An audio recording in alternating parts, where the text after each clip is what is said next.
Samawati. Namo Sangyang Adi Budaya. Namo Sangyang Adi Budaya. Namo Sangyang Adi Budaya. Samawati.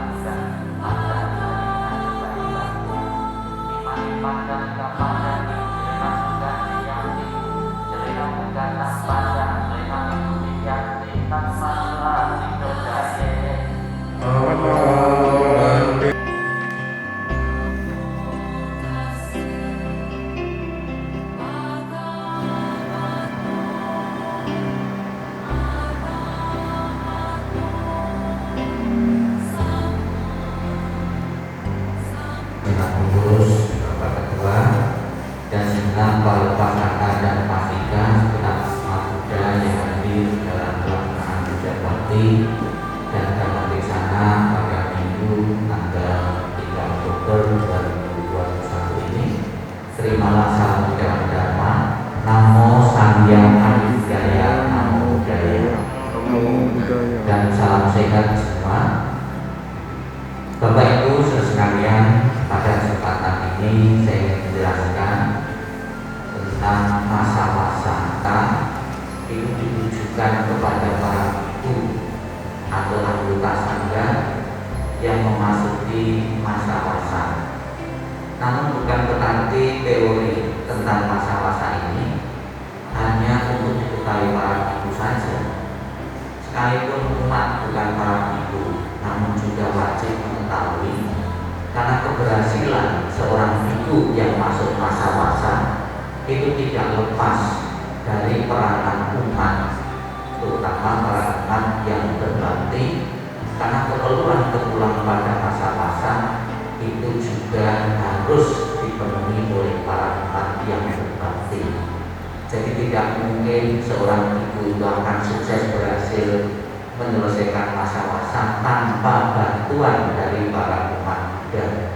Jadi antara umat muda dan juga para ibu di dalam memasuki masa-masa para ibu ini harus ada kerjasama yang baik.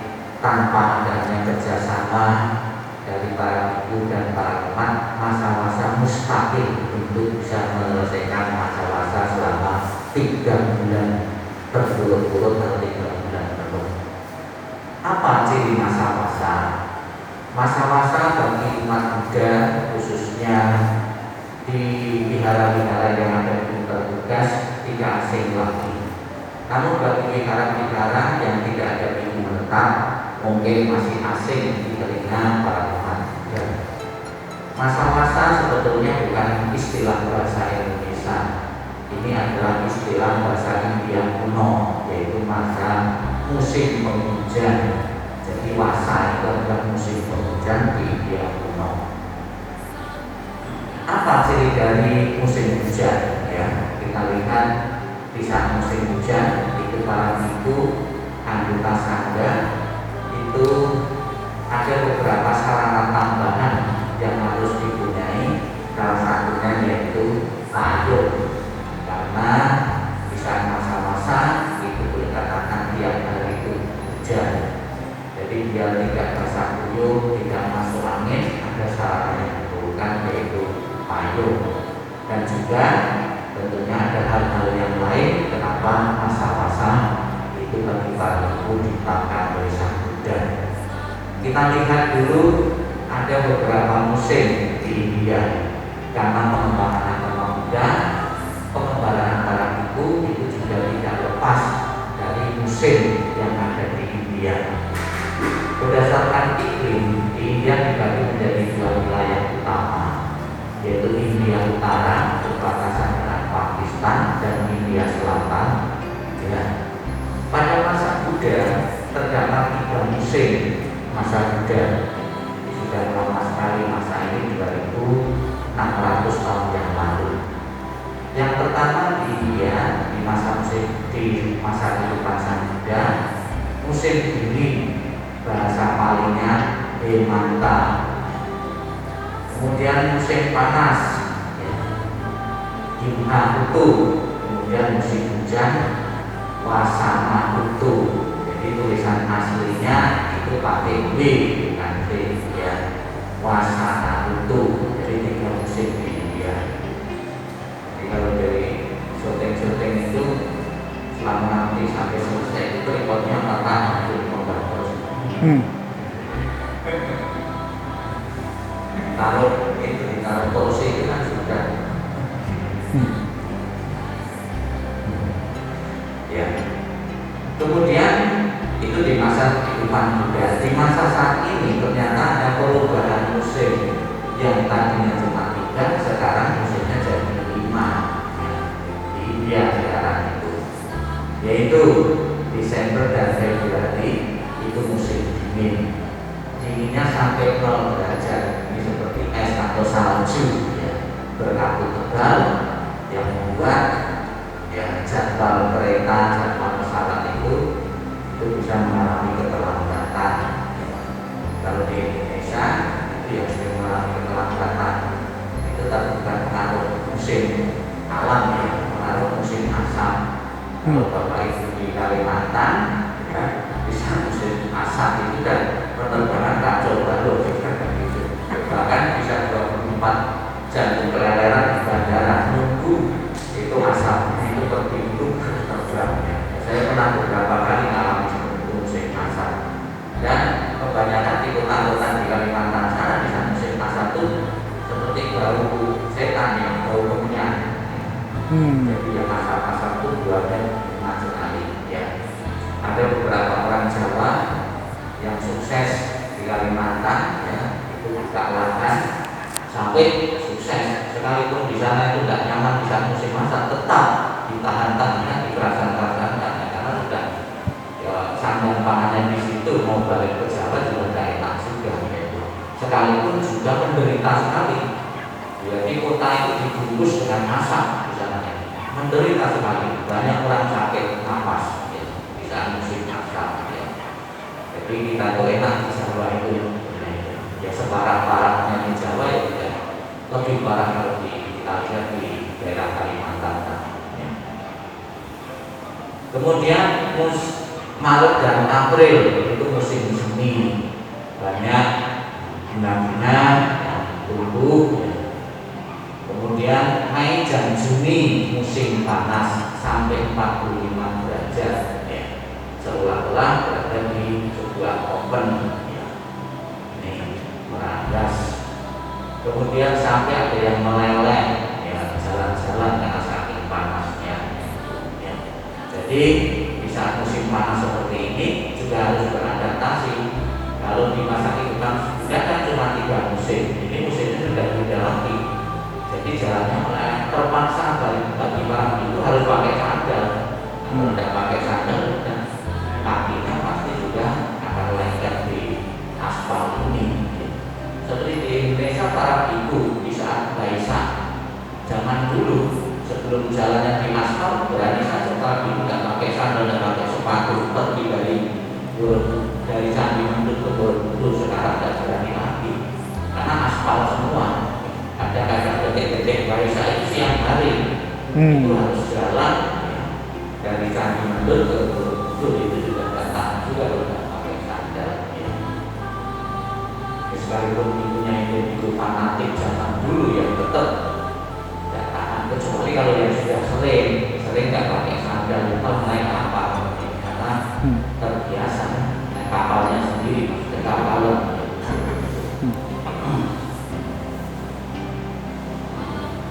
Kemudian Juli dan Agustus musim hujan, tiap hari hujan deras, becek dan jalanan penuh dengan air. Juli dan Agustus. Nah, kalau di Indonesia setiap hari hujan itu apa? Januari hujan sehari-hari. Terus ada lagi istilah Desember, itu mata air paling bagus, paling besar Desember, gede-gedenya sumber Desember ya. Jadi juga atau ya. Ini. Kemudian September dan November seperti saat ini ya, ini musim gugur ya, berguguran ya.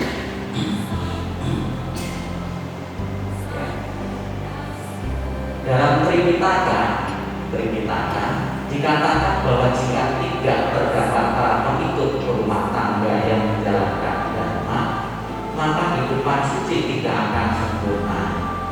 Majjhima Nikaya 1 494. Jadi ada kaitan sekali. Kalau di suatu tempat, kalau di satu wihara di situ tidak ada umat yang menjalankan dharma, misalnya saja dharma itu apa? Misalnya tentang dana, tentang pengurangan ini.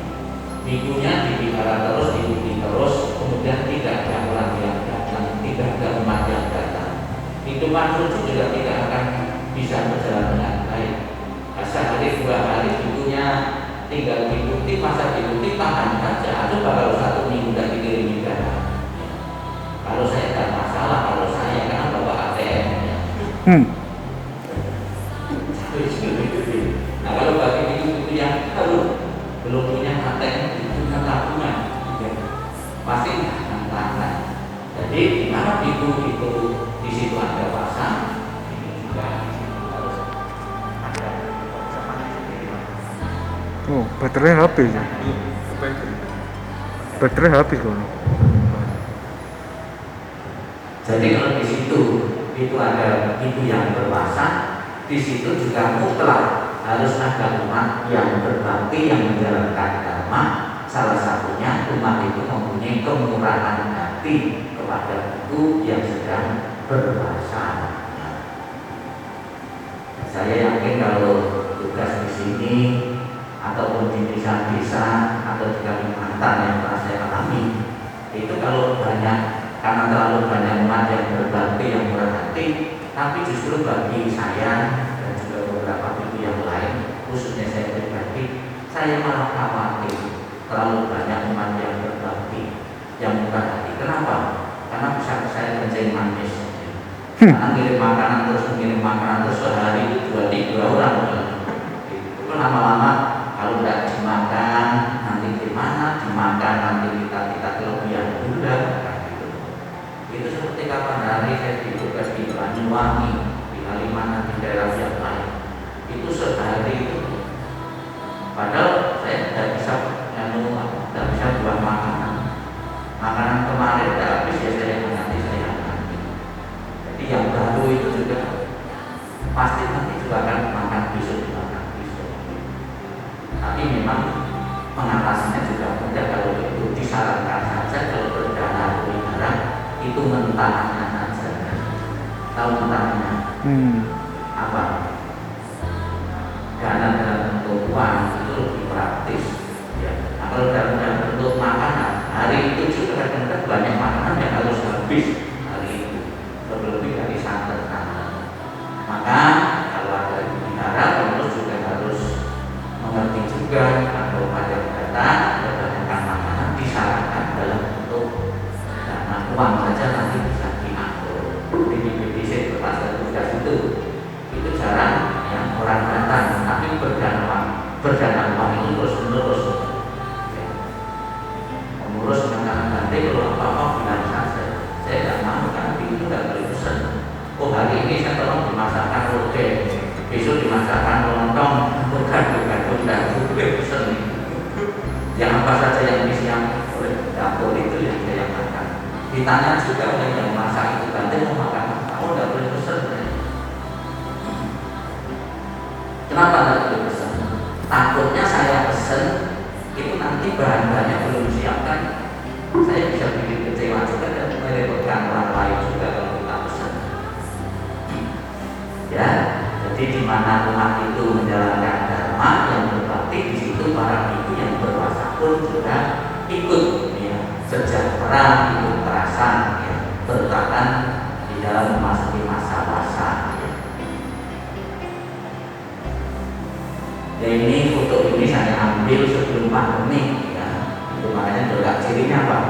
Yang pakai masker semua. Sebelum pandemi sudah beberapa tahun yang lalu saya ambil. Ada yang kenal ya? Di BDC, ya BDC. Sebelum pandemi saya ambil kan tidak pakai masker semua. Mungkin kalau dulu belum ada ini pakai paspor suruh lepas gitu. Ya. Dalam rumah tangga maupun wihara, aku memuji praktek yang benar kata Buddha. Dan apakah mereka rumah tangga maupun biksu dan biksuni, jika melaksanakan dalam cara yang benar, kemudian dikarenakan praktek yang benar, itu mereka akan menjadi pemenang kebenaran, pemenang dhamma, pemenang jalan. Ya. Jadi pemenang itu bukan saja dalam lomba-lomba olahraga maupun lomba-lomba masak, namun praktek dhamma pun juga ternyata diketemukan juga ada pemenang. Ya, pemenangnya apa? Nah, pemenangnya bukan saja kehidupan setelah yang akan datang itu tidak. Pemenangnya kalau kita rajin praktek dhamma, kita juga hidup penuh dengan damai dan kelahiran yang akan datang bisa merealisasi nibbana. Sekalipun juga salah satu ciri khas dan satu-satunya ciri khas agama di Indonesia, tujuan itu bisa dicapai tidak usah menunggu meninggal, tidak usah menunggu mati, yaitu agama Buddha. Nibbana itu bisa dicapai, bisa dirasakan, tidak usah menunggu meninggal kita.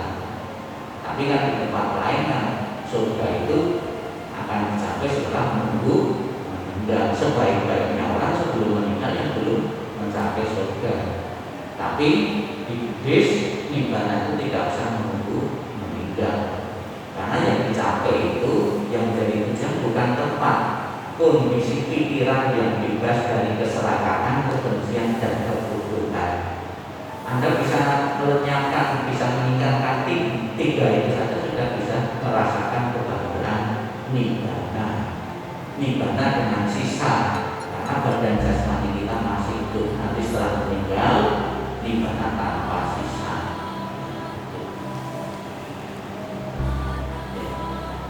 Salah satu kewajiban terpenting umat rumah tangga adalah menyediakan 4 kebutuhan dasar bagi para biksu dan biksuni. Nanti mulai tanggal 20 Oktober sampai tanggal 19 November umat Buddha khususnya dalam tradisi Theravada itu menyambut datangnya bulan Katina. Bisa bulan Katina ini para umat berbondong-bondong untuk menyiapkan untuk berdana 4 kebutuhan pokok bagi para ibu. Apa saja 4 kebutuhan pokok bagi para ibu itu?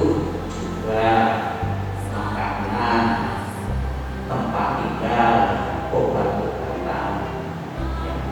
Berkaitan dengan tempat tinggal, silakan Bapak Ibu kalau di rumah nyimpen punya beberapa sertifikat, silakan nanti bisa kawinan, bisa dikatakan bisa kawinan. Ada yang punya sertifikat? Ya, yang punya beberapa bisa dikatakan satu saja untuk tempat tinggal bagi para ibu. Yang punya obat-obatan, Pak Tato sebentar saya kalau obat-obatan nanti kedaluarsa belum tentu saya berdana obat intinya pas sakit. Atau cara lain saya berdana uang saja, sewaktu-waktu Bante itu bisa check up, ya, periksa kesehatan bisa dipakai, bisa dimanfaatkan. Daripada nanti ibunya itu udah pernah periksa, tahu-tahu langsung jeblek kalau ambruk, lebih baik diantisipasi dengan check up. Itu juga bisa ada negara yang memfasilitasi seperti itu. Kemudian berdana juga atau pakaian. Berdana juga itu sebetulnya itu sebuah tekad. Dia dalam kelahiran yang akan datang, saya mendapatkan juga. Kalau mendapatkan juga berarti jadi itu. Tapi kalau tujuan ini, penjelasan ini digembar-gemborkan, takut temannya nanti nggak mau berjalan juga lagi karena disuruh jadi biku, banyak yang belum siap. Nanti tidak mau berjalan juga, padahal juga ini yang nominalnya paling besar. Ya, kemudian dimaknai berjalan juga, biar dalam kelahiran yang akan datang para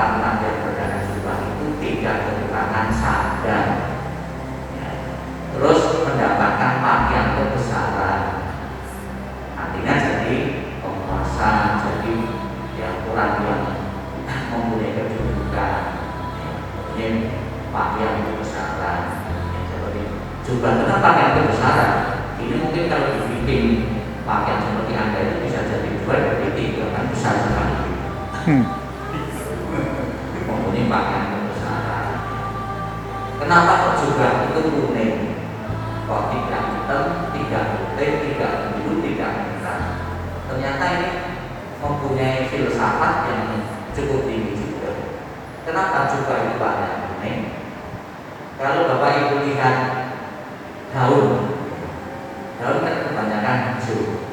Setelah hijau, lama-lama berkembang jadi menguning. Setelah menguning jatuh, gugur.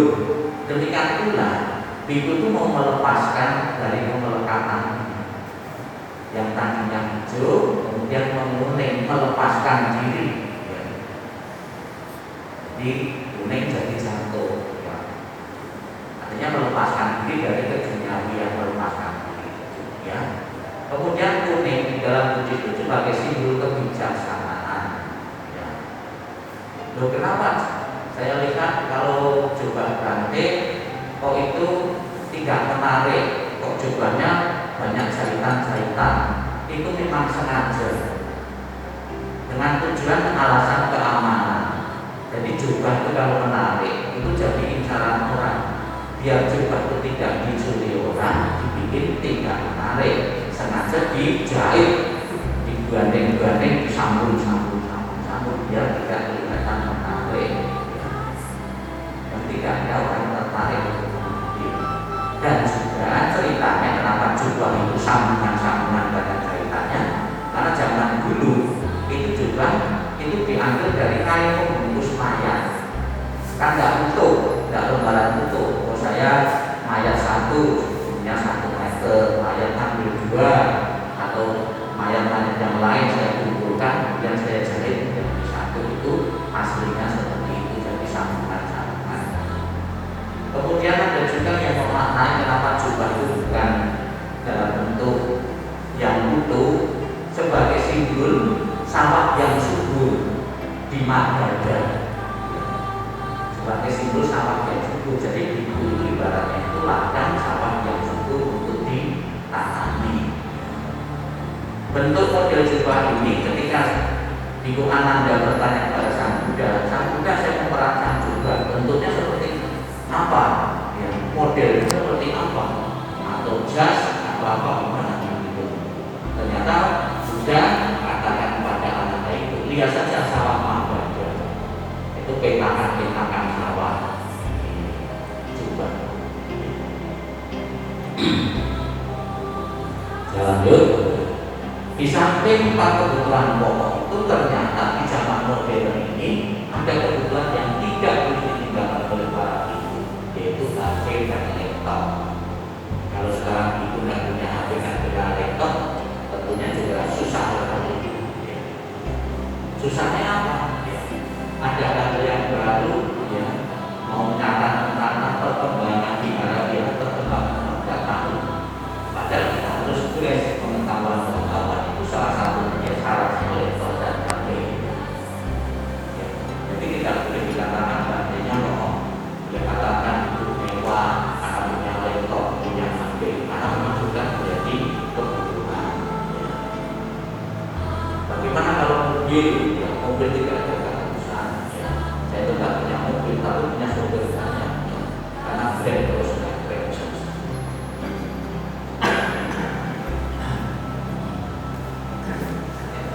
Jadi memang kebutuhan.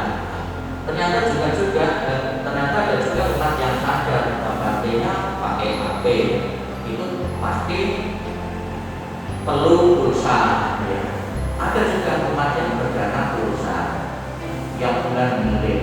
Bahkan saya juga sering mengalami banyak sekali yang ngirim itu siapa itu orang nggak tahu. Tahu-tahu dikirim. Tidak ngabari. Nanti saya baru ngirim pulsa. Banyak yang nggak ngabari. Ya, jadi memang kebutuhan di masa ini pun itu harus beradaptasi dengan zaman. Para biksu dan biksuni memberi bimbingan dan teladan spiritual bagi umat bermakna.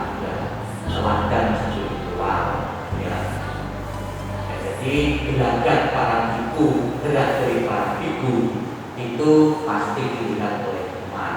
Ya. Maka bagi para umat seandainya penasaran, ya berarti melakukan apa tujuannya, tanya langsung saja. Berarti apa tujuannya, nanti melakukan itu, lakukan itu, silakan. Misalnya saja, ya, dalam bidang bukan spiritual saja, bidang kehidupan sehari-hari di saat makan. Kalau Anda lihat, kalau memang itu betul-betul itu taat gunanya, taat peraturan, di saat makan itu tanpa sisa. Tidak boleh disisakan di rumah. Oh ini tidak enak, langsung disisakan. Oh saya ini tidak cocok, langsung. Tetap kalau sudah di atas piring, di hadapan piring harus dihabiskan. Maka sebelum ngambil banyak, ambil sedikit saja, ini cocok atau tidak. Jangan sampai sudah ambil terlalu banyak, langsung tidak dihabiskan. Itu akan mengecewakan umat dan bagaimana.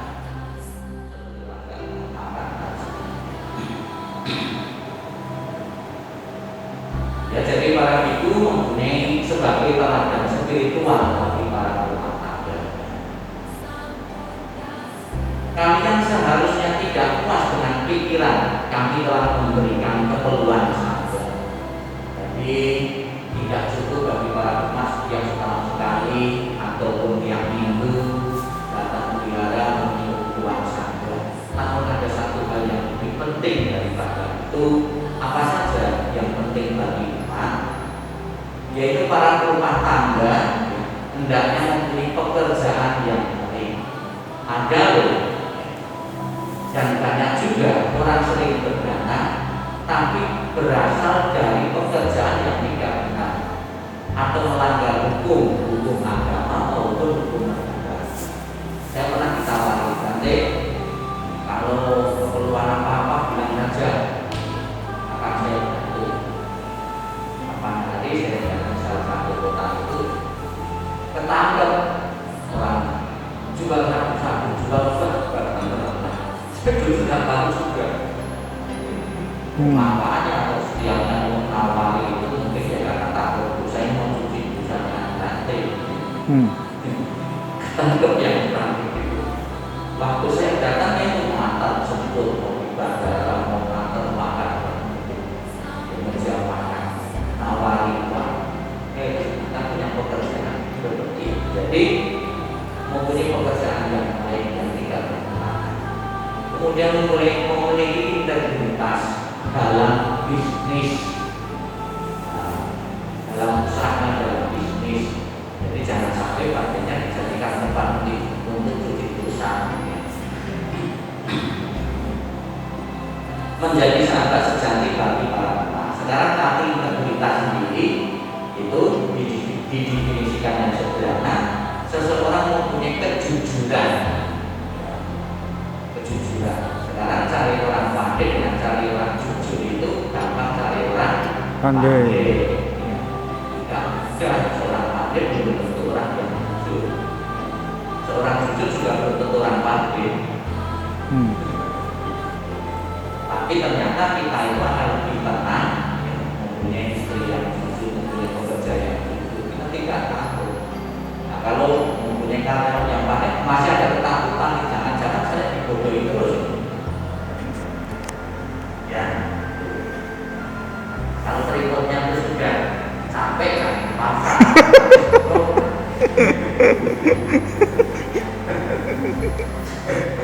Atau gantian salah satu. Tidak apa-apa.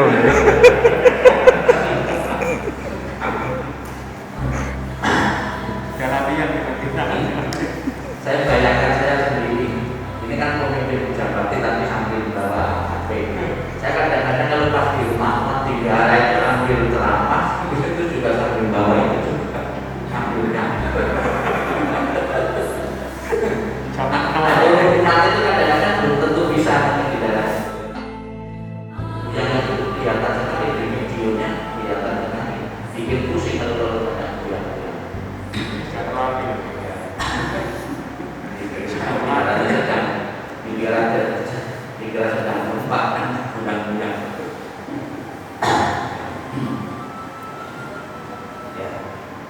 Kemudian ada lagi yang di samping hal yang saya sebutkan tadi, seorang umat mengunjungi dan menghibur yang sakit.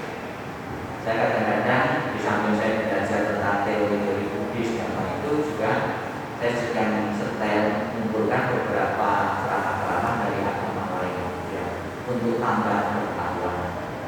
Apa manfaat dan keuntungan orang yang suka mengunjungi orang yang sakit atau membesuk orang yang sakit atau bersilaturahmi?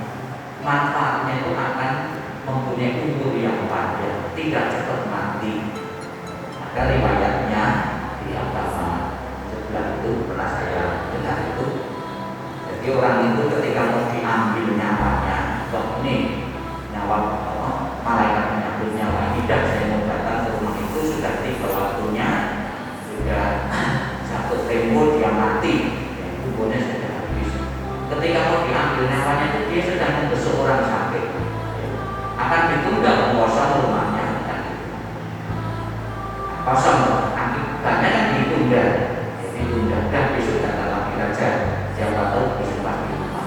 Ketika datang lagi malaikatnya ternyata sudah membesuk orang sakit mati, terpaksa kan ditunda terus, berarti kan umur panjang orang yang begitu. Jadi disimpulkan orang yang suka membesuk orang sakit itu umurnya lebih panjang.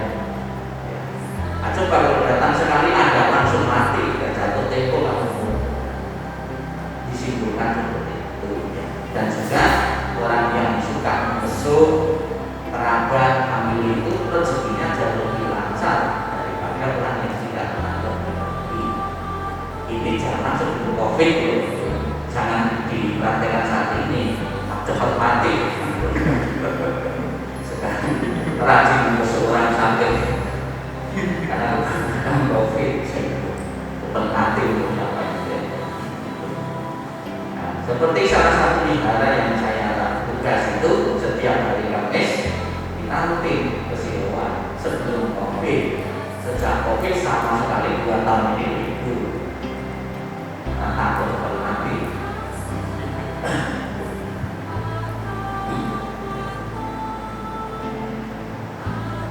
Kemudian melaksanakan retret meditasi dari waktu ke waktu, singkatnya mempraktekkan jalan yang setelah bulan puasa. Jadi salah satu ciri khas juga itu adalah meditasi. Meditasi berbeda dengan berdoa. Ya. Jadi ada beberapa umat di hari-hari biasa itu ada yang sering datang ke wihara. Tapi konsentrasinya yang saya amati itu bukan meditasi, dia berdoa. Berdoa itu kadang-kadang yang diucapkan kata-kata mempersilahkan. Semoga saya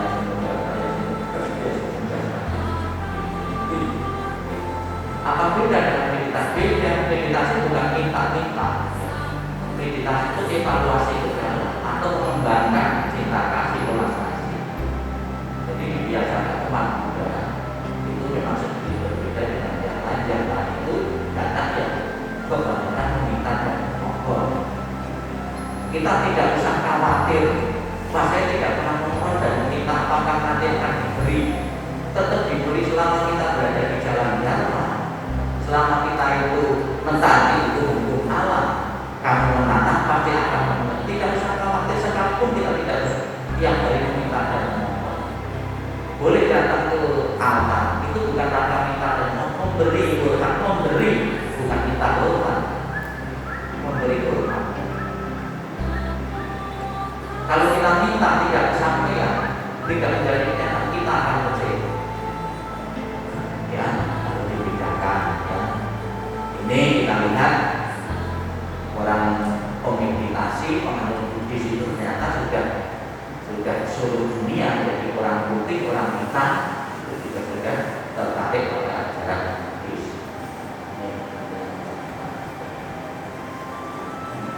Ya, ini bisa juga 3 ini, 1 itu ayat 3 juga bisa.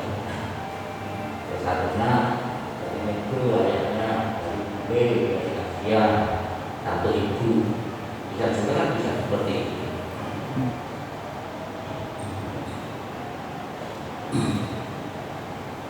Artinya apa? Kalau 1 itu 3 laki itu poligami.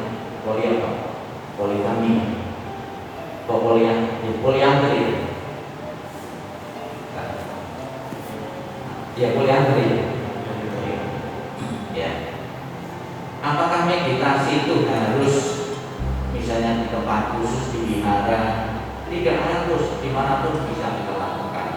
Apakah meditasi itu harus duduk diam terus seperti sikap-sikap seperti tidak harus. Meditasi ada yang jalan juga, tapi pasangan itu juga jalan juga. Menyadari gerak dari badan jasmani kita, menyadari gerak dari pikiran kita, tidak harus duduk diam. Jadi kita jangan memaksakan di saat gerimis semutan dipaksa-paksa harus berlaku 1 jam 2 jam. Kalau sudah capek atau sudah panas, kita duduk ya jalan. Yang penting tetap pikiran kita jangan kelantur. Itu meditasi. Ya. Kita lihat para umat yang sedang bermeditasi. Meditasi sendiri dengan meditasi diikuti orang banyak berjamaah, apa ada bedanya? Ya ada.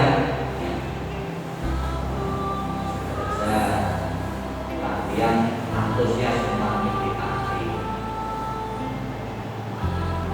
sangat khusyuk mereka meditasi. Meditasinya di saat puja bakti. Ini bukan acara meditasi melulu di wihara. Enggak, biasa kalau ada meditasi pengumuman besok malam minggu ada latihan meditasi, itu tidak sebanyak ini. Kalau meditasi di satu bagian ya nggak cuma 5 menit 10 menit, bahkan nggak sampai ya banyak juga yang meditasi. Tapi kalau khusus meditasi itulah perbedaan.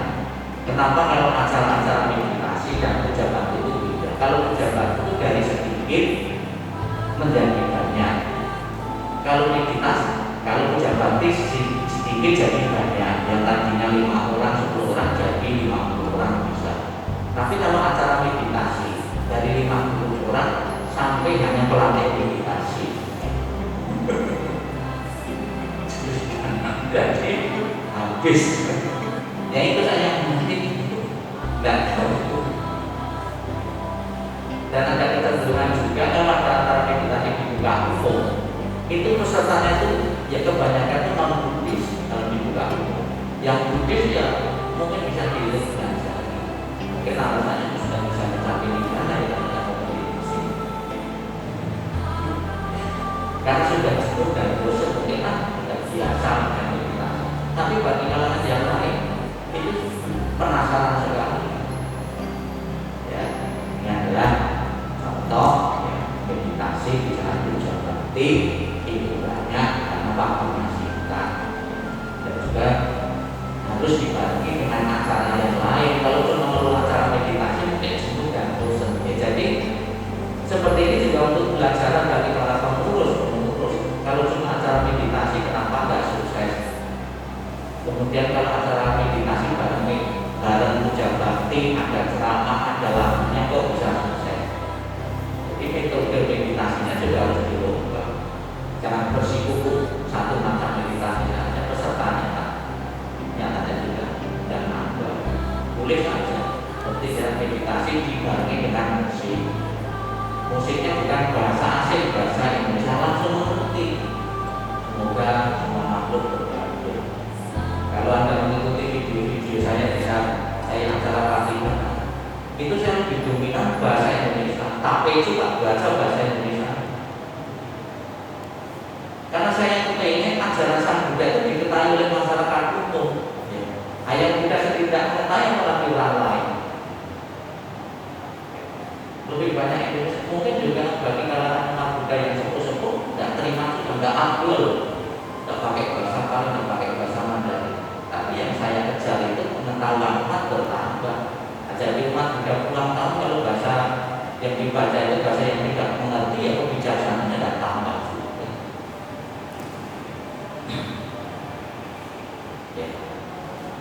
Sekarang tiba saatnya untuk masuk dalam masa-masa ya, penjelasan tentang masa-masa. Jadi kenapa masa-masa ditetapkan oleh Sang Buddha? Jadi masa-masa itu para biku untuk menetap di satu daerah, di satu bukti, di satu wihara dalam jangka waktu tertentu kurang lebih 3 bulan. Ini peraturan ini ditetapkan oleh Sang Buddha sendiri dengan beberapa alasan. Yang pertama, pada musim penghujan jarang-jarang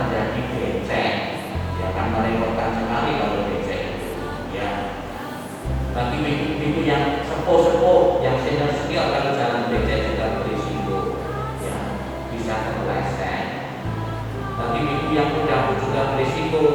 Nah, kalau di Surabaya kan nyata. Kalau kita membina di daerah-daerah pegunungan harus naik turun Gojek, harus jalan kaki. Saya beberapa masih terpelanting itu dari Gojek, dari sepeda motor bisa musim hujan. Maka saya pun menetapkan demi keamanan keselamatan para itu di saat musim hujan itu mengurangi aktivitas, yaitu melalui wasa. Yang kedua, banyak tanah berlubang dan tergenang air. Yang kelihatannya rata dan jauh tergenang air jalannya. Ternyata setelah kita injak, ternyata itu jalan berlubang karena tergenang oleh air bisa berisiko. Ini pendaftaran air kalau jalan seperti dilewati mobil juga susah, dilewati sepeda motor, dilewati orang pun juga susah. Nanti jumlahnya jadi kotor. Kalau lewat jalan-jalan seperti ini, maka saya tidak menetapkan untuk menetap di salah satu tempat di saat musim hujan. Periode atau waktu ya para ibu dewasa kurang lebih 3 bulan. Apakah boleh kurang dari 3 bulan, 2 bulan atau 3 bulan? Ya. Boleh. Namun ada beberapa ketentuan peraturan yang lain. Ya ini para ibu bisa musim hujan itu harus keliling berpindah-pindah ya dari desa ke desa, dari rumah ke rumah untuk mencari dan makanan. Arti dari ibu itu sesungguhnya itu pengemis. Kalau diterjemahkan di sana itu pengemis, artinya ini orang lain itu pengemis. Sebetulnya ibu dengan pengemis itu beda. Kalau seorang pengemis yang dikasihkan Tuhan itu mungkin makanan yang lebih rendah nilainya dari yang dimakan sendiri. Tapi ketika kita memberikan makan ibu itu sama atau lebih tinggi nilainya. Jadi beda. Jadi ibu-ibu itu nilai itu bukan meminta makanan, menerima persembahan umat. Jadi beda. Bisa saja kita datang satu rumah, ketika sudah berhenti di situ, ketika ada yang datang, dia sudah kita lakukan. Kita tidak, oh saya datang, saya minta makanan, tidak boleh. Artinya meminta, bukan persembahan. Justru yang menunggu itu para umat itu menunggu artinya datang. Saya persembahkan makanan. Saya sendiri tempel. Jadi ada batas waktunya.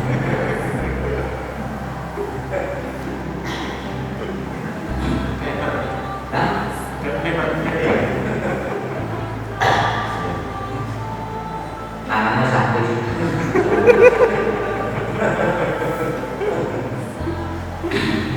Kalau rasanya kalau diganti Udah enggak apa-apa Mas.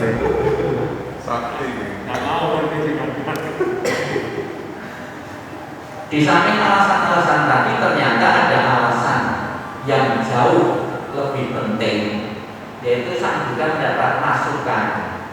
Ada lagi yang mengatakan kritikan dari para umat atau dari masyarakat pada waktu itu.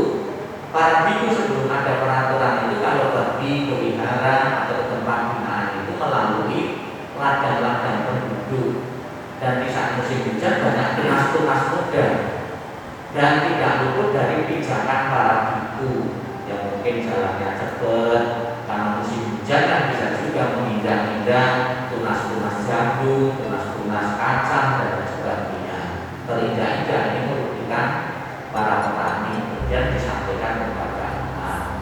Kemudian juga ada beberapa binatang-binatang kecil yang tidak luput dari pijakan ibu. Ini bukan sengaja ibu menginjak binatang kecil atau tunas-tunas itu, ya. Ya, kemudian sang Buddha membuat peraturan. Nah, ini dapat kita bayangkan kalau tunas-tunas seperti ini ibunya karena terburu-buru jalannya atau karena kemalaman terpaksa tidak melihat bahwa jalan yang dilalui, tanah yang dilalui itu adalah tanah yang penuh dengan tunas-tunas tanaman. Ya, kalau ibunya sebanyak itu tidak sampai beberapa hari habis itu tidak di para ibu. Ya. para biku terdapat dua masa-masa untuk memasuki masa wasa. Ini mas ketok terus.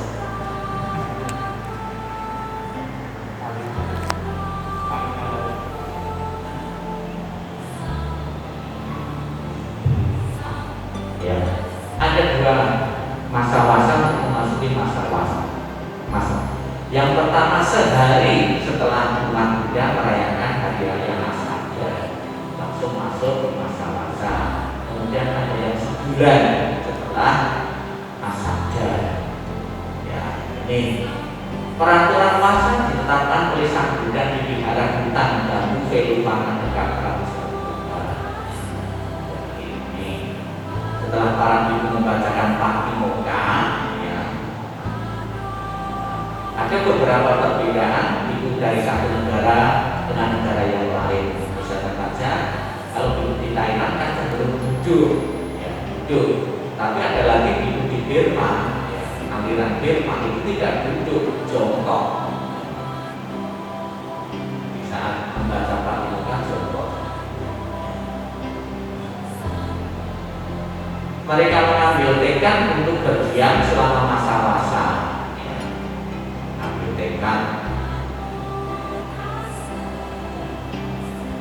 Apa aktivitas biku selama masa wasa? Atau ada beberapa ketentuan di saat para biku di saat masa wasa? Ya. Yang pertama, di saat musim penghujan memasuki masa wasa, para biku ya itu mempunyai tempat, ya, mempunyai putih, tempat tinggal, pintunya bisa dibuka dan ditutup. Jadi tidak boleh tanpa pintu. Takutnya kalau malam hari ada binatang buas, ada ular, kemudian ada orang yang tidak bertanggung jawab. Kalau tanpa pintu kan ada di gubuk-gubuk itu kan tanpa pintu. Tapi untuk masa para itu mestinya idealnya harus mempunyai pintu dibuka dan ditutup. Ya. Bagaimana pintunya itu bisa dibuka? Ya. Tidak bisa ditutup atau bisa ditutup tidak bisa dibuka. Apakah ada? Ada. Bisa ditutup tidak bisa dibuka karena kuncinya itu tertinggal atau lupa atau terjatuh atau hilang, kan bisa tidak bisa dibuka. Makanya betul-betul diperhatikan. Misalnya saja pintunya pas di jalan, pintunya ditutup tidak bisa dibuka padahal tombol WC. Kan tidak mungkin kita mau di WC di sini. Ya kalau kebetulan sedang bawa ember untuk jaga-jaga tidak masalah. Mengantisipasi tidak masalah. Jadi kita sewaktu-waktu melihat para biku mempunyai putih, bagi para umat juga harus jeli juga, ya, memperhatikan tentang tempat puasa para biku itu pintunya harus bisa dibuka dan ditutup. Yang kedua, biku tidak boleh tinggal di dalam kuburan di saat masa wasa. Kenapa? Di saat hari-hari biasa, di saat tidak musim hujan, para biku kadang-kadang juga ada yang tinggal di kuburan, merenungkan, meditasi tentang mayat-mayat. Ini kalau mata mungkin takut ya, takut serem ya. Tapi bagi para biku yang ingin menghilangkan nafsu itu bisa meditasi di kuburan bersama dengan para tengkorak-tengkorak. Bagaimana tengkoraknya itu dibikin dari plastik misalnya saja untuk meditasi, karena ada juga sekarang orang-orang yang boleh saja, mungkin malah bukan menakutkan mati dari plastik. Nah, kenapa bisa musim hujan tidak boleh tinggal di sini? Ini bahaya. Banyaknya banyak kuman-kuman bau juga kalau mayat-mayat ya. Berkaitan dengan tengkorak atau kepala manusia. Di zaman Sang Buddha itu ada seorang Brahma, orang yang mempunyai kepandaian, mengetahui dengan mengetuk kepala tengkorak ini bisa mengetahui orang ini rohnya lahir di mana. Waduh. Karena ketokan ini orangnya beling masa hidupnya dan terakhir di neraka. dokter orang itu nyari senang ini terakhir di surga. Ambil orang tidak punya ternyata keliru batu.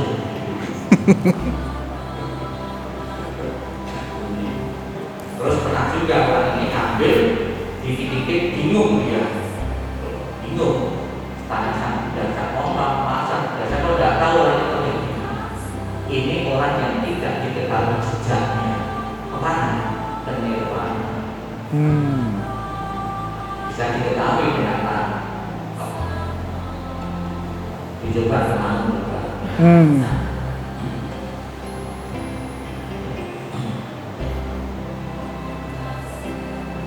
Jadi para ibu yang berwasa tidak boleh tidak lagi karena beberapa alasan.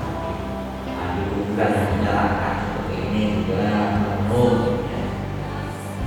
Para ibu tidak diperkenankan untuk tinggal di area terbuka karena tiap hari hujan, tentunya juga berisiko nanti kesehatan para ibu juga akan terpengaruh juga kalau kehujanan terus ya nanti masuk angin. Di bawah lindungan payung maupun di bawah tenda di atas pohon itu juga tidak boleh. Nah, kalau hujan angin payungnya akan semplok. Di bawah pohon, kalau pohonnya besar pas hujan deras nanti juga berisiko. Jangan cabang-cabang bisa patah juga. Terus tinggal di ini tempat ini di kubah, di bawah pohon atau di daun-daun ini kalau musim hujan deras tetap tidak terlindung, terus pasti basah. Ya, ini kemudian di bawah pohon atau celah-celah pohon itu juga berisiko juga. Ya, di atas pohon. Nah ini di dalam kubah yang terbuat dari tanah liat. Ya, kalau pas musim hujan kan bisa terembes nanti bisa ambiar. Bisa runtuh ya, dan berisiko. Kemudian juga tinggal di putih ya, ini putih tempat masak kita itu putih. Ya. Sebelum menetap di satu tempat untuk menjalani masa masa ibu harus membuat tekad. Ya. Jadi kalau di saat memasuki masa-masa itu para bidu itu mengurangi aktivitas. Jadi para umat yang membutuhkan pelayanan itu juga harus tahu, oh ini bagiannya sedang berpuasa. Jadi apabila tidak penting sekali ya jangan sekali-kali mengganggu aktivitas para bidu yang berpuasa. Ya. Berarti saya minta doa selama 49 hari keluarga saya yang meninggal itu kan bisa mengganggu puasa-puasa juga. Nanti saya minta pemberkatan rumah ya, atau diperhatikan bulan yang akan datang saja dalam puasa mungkin itu bisa jadi pertimbangan. Jadi ibunya mempunyai waktu kesempatan yang cukup untuk membina diri kalau tidak dibantu dengan pelayanan. Namun bukan berarti sama sekali tidak boleh, tetap boleh. Ya kan? Seperti di sini katanya besok minggu ya ada mantenan. Kalau ditunda saja mantenannya sudah 1 tahun depan gitu. Padahal itu kantor itu harus dipertimbangkan ya. Jadi kita perlu pertimbangkan ya. Jadi bisa saja ada beberapa faktor yang berlatar belakang. Sebab tanpa kantor kita juga tidak bisa jalan juga.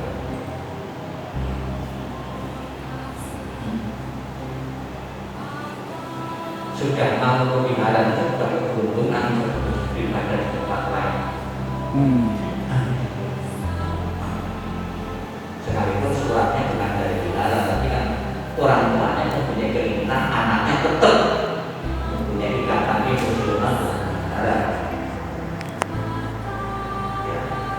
Kemudian cara kedua, ya ada yang tidak membuat tekad, yang mungkin karena saya ada beberapa hal yang harus saya ikuti yang tidak bisa saya tinggalkan, yang mungkin bisa saja di masa-masa gantinya sedang kuliah dan mau ujian saja, kan bisa juga dengan tidak membuat tekad karena mau ujian ya harus keluar kota harus wisata itu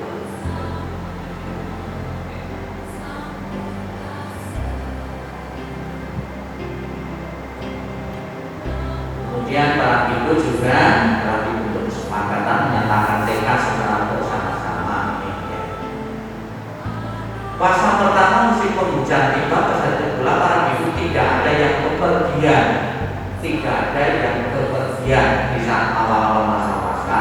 Ya, karena memang tingkat ketaatannya biku-biku zaman dahulu dengan yang sekarang itu beda. Adanya peraturan itu ternyata adanya wilayah bagi para biku itu setelah agama Buddha berkembang 20 tahun, setelah sang Buddha mencapai kebenaran 20 tahun. Tahun pertama sampai tahun 20 itu tidak ada wilayah, tidak ada peraturan. Wilayah itu digunakan untuk yang tidak taat. Waktu tahun pertama sampai 20 tahun itu betul-betul khusyuk, fokus pada latihan ini. Setelah 20 tahun baru ada peraturan 1, 2, 3, 4 sampai 227 kurang. Karena tingkat ketaatannya itu mulai memudah.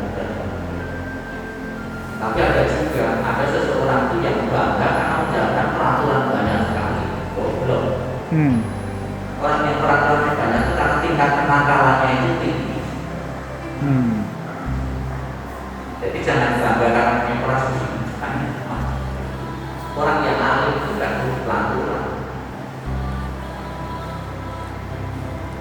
Ya. Waktu ini merupakan waktu di mana para biku berlatih secara intensif dalam meditasi, baik samanta bhavana maupun vipassana bhavana. Ya, samanta sampai ketenangan, vipassana untuk memulai pandangan terang. Setelah meditasi, bisa masa-masa para biku mempunyai tingkat kemajuan spiritual yang jauh lebih baik, lebih tinggi. Ya. Maka arti dari katina itu simbolnya itu bintang yang paling cerah.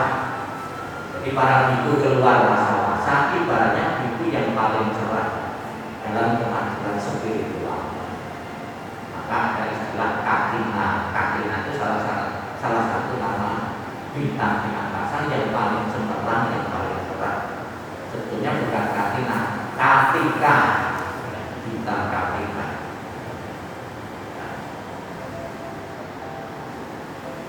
Kemudian para biku juga tetap bisa menjalankan dhamma diksana, ceramah, khotbah, namun dibatasi ya, volumenya.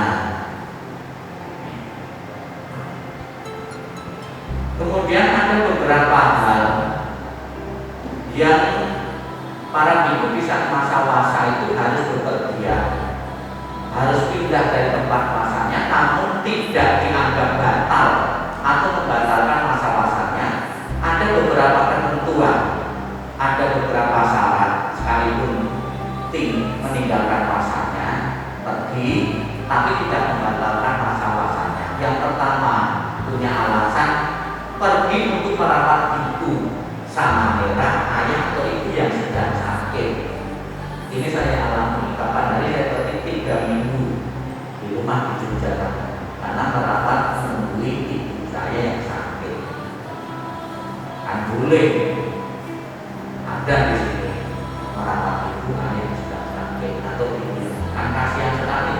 Jangan sampai gara-gara puasa ada ibu yang sakit keleleran, ada yang terawat. Ini yang pertama. Ya jangan ngantuk, yang pertama nanti ada kuis, jadi betul-betul ketika. Nah ini merawat orang yang sakit, merawat ibu yang sakit.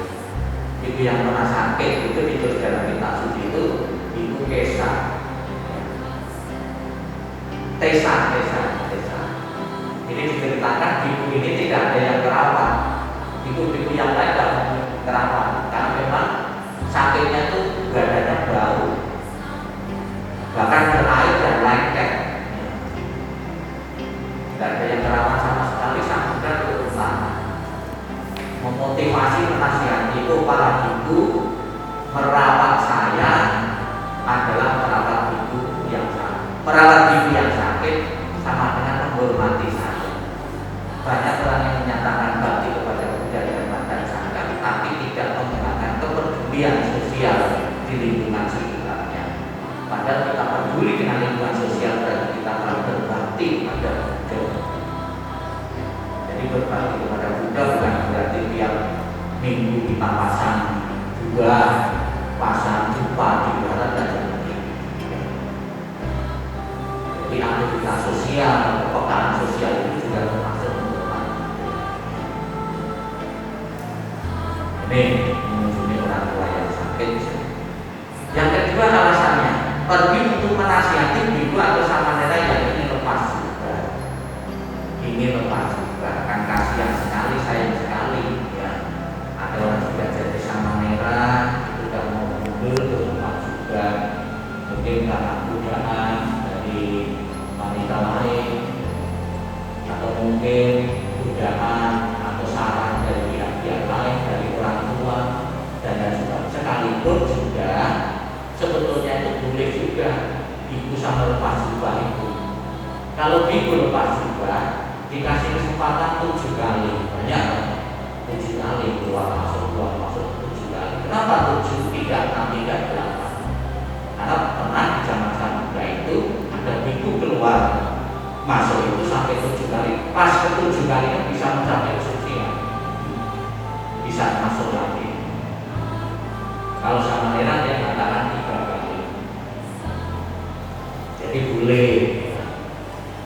Ada juga yang beralasan Bante saya lepas juga karena ini merawat orang tua saya sudah tua, atau karena anak tunggal saya harus merawat orang tua. Itu boleh. Tapi yang saya lihat kebanyakan itu bukan merawat orang tua atau merawat ibu, tapi merawat wanita lain. Oh iya, hanya tanya habis lepas terus nikah, berarti kan merawat wanita lain, bukan orang tua. Kecuali kalau alasan merawat orang tua begitu lepas dia tunggu orang tuanya, bukan nikah. Yang ketiga, pergi karena memiliki tugas dari sangga untuk memperbaiki wihara yang rusak, yang menggalang dana. Ya. Para umat, ya, ada beberapa pengurus itu yang mempercayakan kalau menggalang dana itu pasrah dengan batinnya. Apakah ada bedanya? Beda. Saya pernah minta tolong di Jakarta yang ini, itu kebanyakan dicantum di buku-buku yang senior. Kalau dana itu, permintaan dana itu tidak ada cantuman buku, katanya itu pengaruh juga yang muda. Kalau dicantumin lewat buku senior itu katanya pengaruh. Tapi ada juga kita titip proposal itu kepada pengusaha-pengusaha yang generasi juga. Namun ada juga yang mempercayakan kepada itu karena jubah itu kadang-kadang juga sebagai proposal berjalan. Ya, bisa dia rusak itu para ibu boleh meninggalkan tempat masanya untuk mencari menggalang dana. Pergi untuk menghadiri undangan orang-orang yang ingin melakukan perbuatan baik kepada sangga. Jadi tanggal sekian saya berdana kepada sangga, tolong berikan bisa. Atau ingin melakukan perbuatan baik yang lain untuk memperkuat yang dilakukan. Kemudian ada beberapa alasan yang lain yang tidak serta-merta menggugurkan. Ya. Apa alasan yang lain yang tidak membatalkan itu? Para ibu diganggu hewan-hewan liar, perampok atau makhluk halus. Wah, saya kalau tidak pindah dari sini, bahaya, saya bisa mati, atau saya bisa dirampok, atau di sini ada makhluk halus atau setan. Tapi tentunya ini tidak bisa bagi alasan juga, misalnya waktu ini ada setannya, saya mau pindah saja. Itu pernah ada, mungkin saudara ini kenal juga seorang Bante. Nah, saya juga tepat. Bantenya setiap tidur itu minta teman, jadi nggak berani. Katanya ada setannya, terus saya datang, terus saya bilang hantu dan setan itu kalau membawa itu anak-anak kecil. Kenapa anak kecil bawanya itu ringan? Oh, kamu badannya besar sekali, ini pasti dan tidak. Ini memang ini badannya besar sekali. Itu Bante Kerti.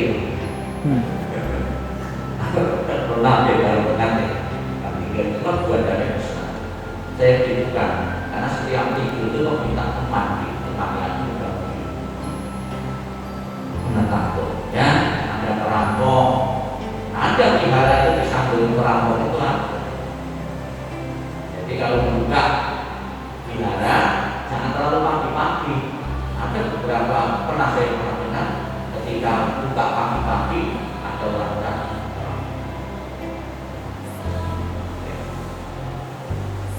Ada binatang buas ya, karena pinggir hutan tempat masanya, tapi tentunya ini di Thailand itu cuma ilustrasi saja, ini bukan mau makan, itu enggak. Jadi ada wihara yang di dalamnya itu ada harimau. Terus binatang yang berbahaya lagi di situ banyak kalajengking atau banyak ular berbisa, itu boleh meninggalkan tempat puasanya. Ada hantu, ada peri.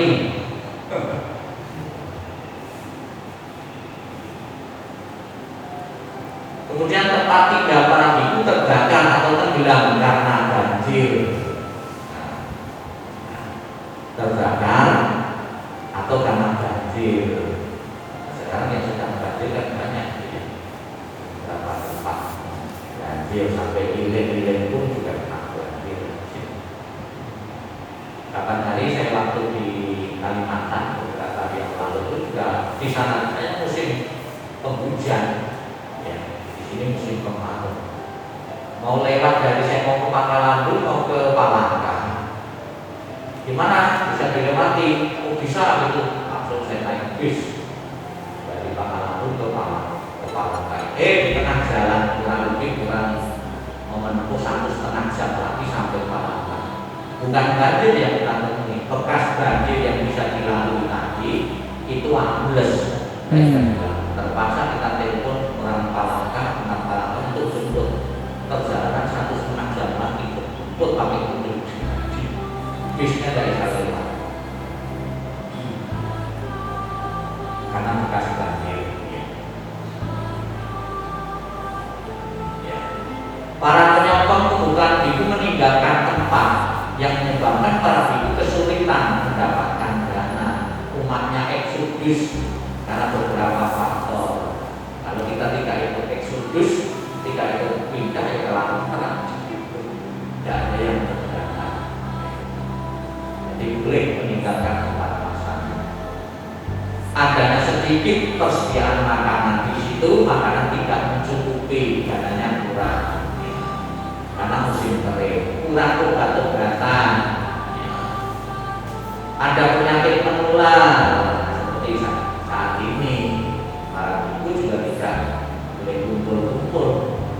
Ikuti wihara yang lingkungan sekitarnya, yaitu ada penyebaran virus corona tidak boleh karena berisiko.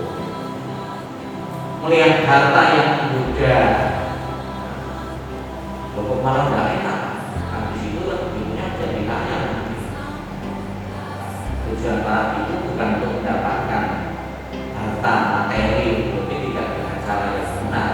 Sekalipun di situ banyak harta, kalau itu menggoyahkan keyakinannya, keteguhannya untuk melepaskan keduniawian, kita pun harus pindah. Misalnya saja dekat waktu saya di Papua ya, itu ada beberapa umat itu waktu saya ke Jawa pas nengok ke Jawa itu oleh-oleh dari batu, batu yang dalamnya emas. Tapi saya khawatir bahwa nanti di bandara nanti tidak diperbolehkan, malu saya bawa. Kalau sampai tangan itu bawa. Karena ada info-info bisa ditahan juga, saya bawa dikasih tapi yang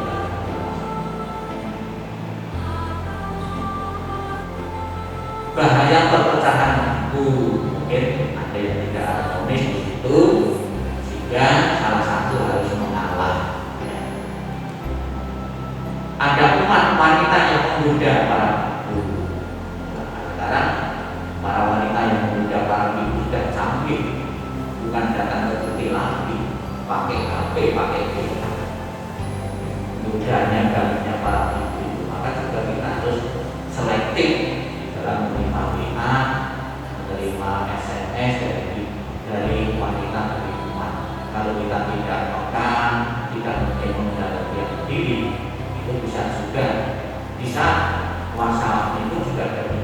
pasukan juga.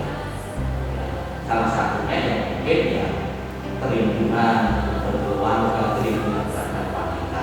Ya. Ya.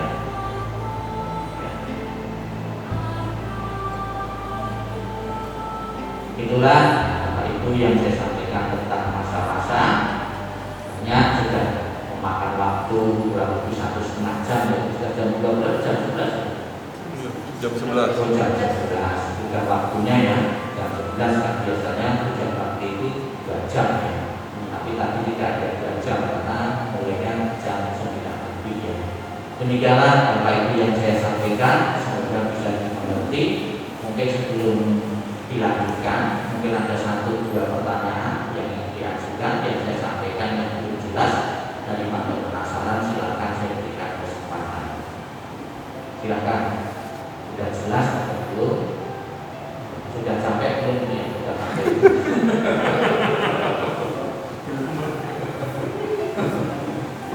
Hebat. Dari awal jawab.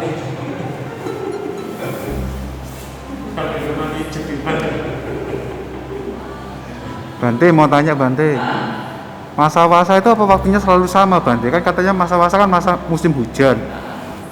Kalau di Jawa sini kan belum musim hujan Bante, apa termasuk masa wasa? Jadi canggih juga pertanyaannya. Masa-masa yang ditetapkan ini, bulan-bulan ini adalah di India. Kalau di negara-negara lain mengikuti bulannya, mengikuti hujannya, itu akan jadi kacau nanti. Yang diikuti perhitungannya itu bulannya, bukan hujannya. Jadi semangatnya untuk berlatih para itu. Misal saja dalam satu negara saja ya, Indonesia ini. Kemarin saya datang ke Kalimantan, itu sudah musim hujan. Berarti kan masa-masa cocok. Ya. Nah, kalau datang di sini di Jawa ini musim kemarau. Itu nanti latihannya bisa datang. Hari raya yang lain mungkin bisa kacau. Itu ya. Jadi yang dipakai patokan bulannya, bukan musim hujan. Itu alasannya. Adapun kalau misalnya bisa musim hujan misalnya, atau bisa kita musim kemarau, ya, itu tentunya juga kita harus, yaitu semangatnya tadi. Jangan sampai kita beralasan di sini kan bukan masa-masa, bukan musim hujan, saya bebas maunya pergi. Itu tidak boleh karena bulannya bulan masa puasa mereka. Ya, puas dalam saya silakan.